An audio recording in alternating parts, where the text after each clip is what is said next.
my BBPN family, and particularly my brothers and sisters that have served in the military. I have something very disturbing that I want you to see. We have some news right now. Military service members are complaining that some troops have been told that bombing Iran and going to war was all part of, quote, God's divine plan. The Military Religious Freedom Foundation has received a litany of complaints about religious ideology seeping into military orders. This has happened since the United States went to war with Iran. And then there's this report from independent journalist Jonathan Larson, where he's found that U.S. troops were told the Iran war is for Armageddon and the return of Jesus. Combat unit commander told non-commissioned officers at a briefing Monday that the Iran war is part of God's plan, that President Donald Trump was anointed by Jesus to light the signal fire in Iran to cause Armageddon and mark his return to Earth. More than 110 similar complaints about commanders in every branch of the military had been logged by the Military Religious Freedom Foundation. We all listened to that interview between Mike Huckabee, Christian Zionist, and Tucker Carlson.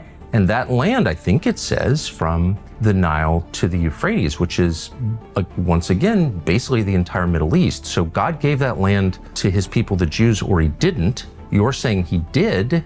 What does that mean? Does Israel have the right to that land? Because you're appealing to Genesis. Yeah. You're saying that's the original deed. It would be fine if they took it all.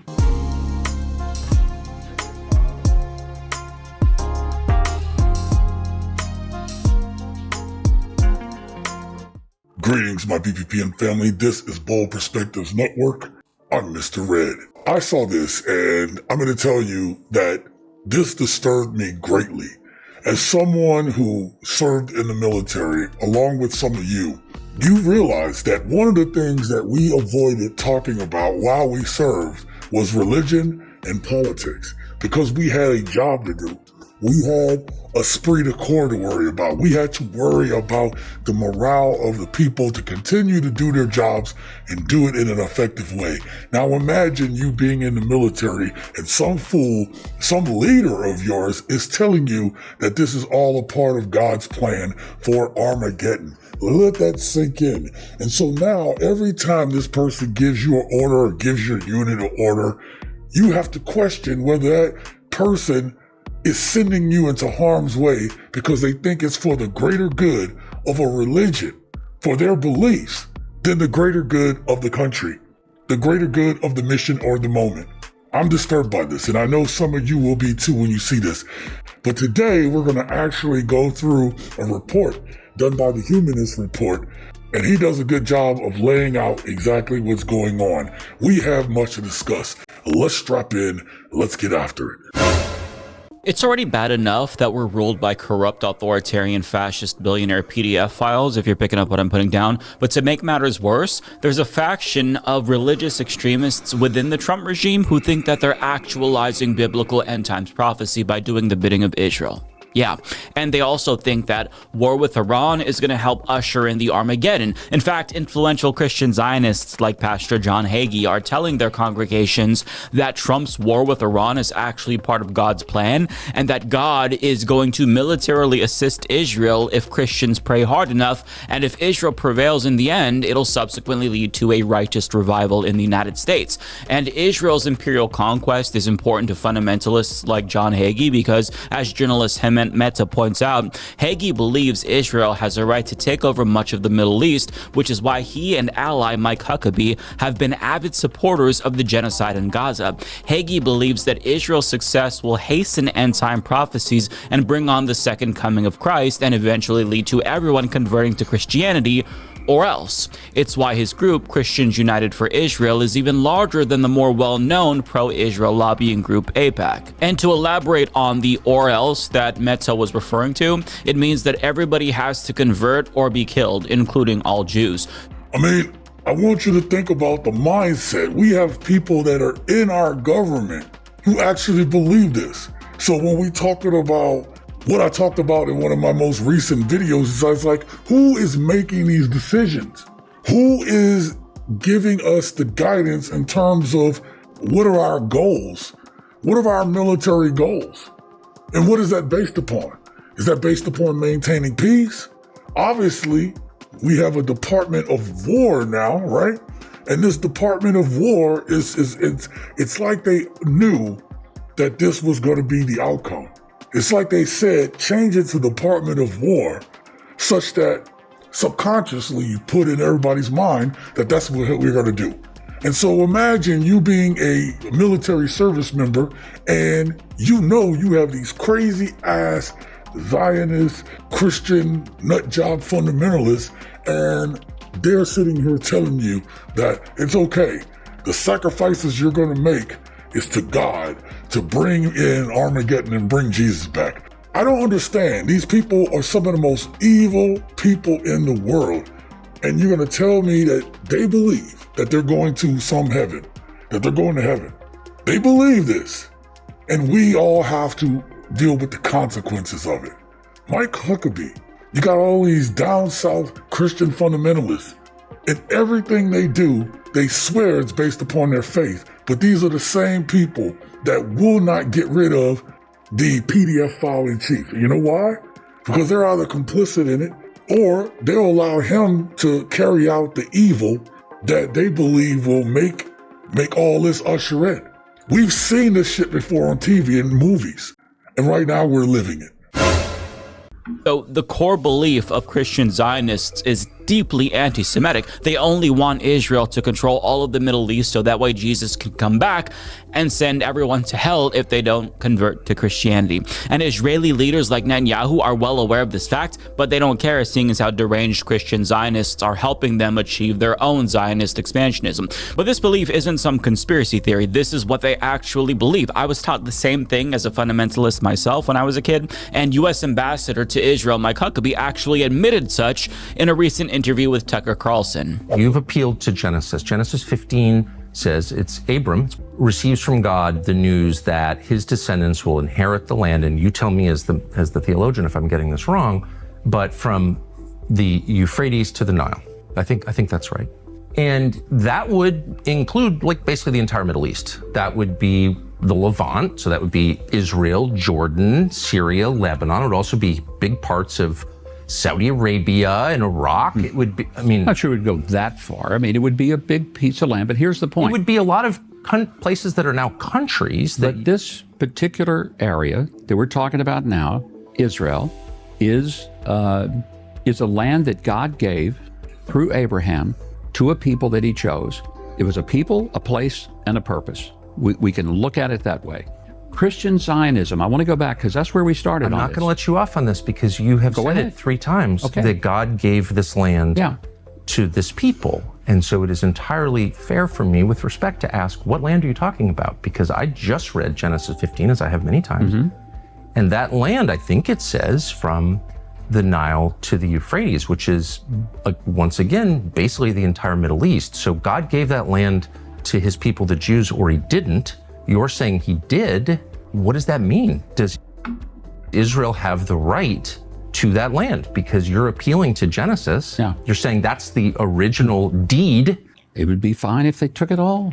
This guy is serving as an ambassador. It's fine if they take it all.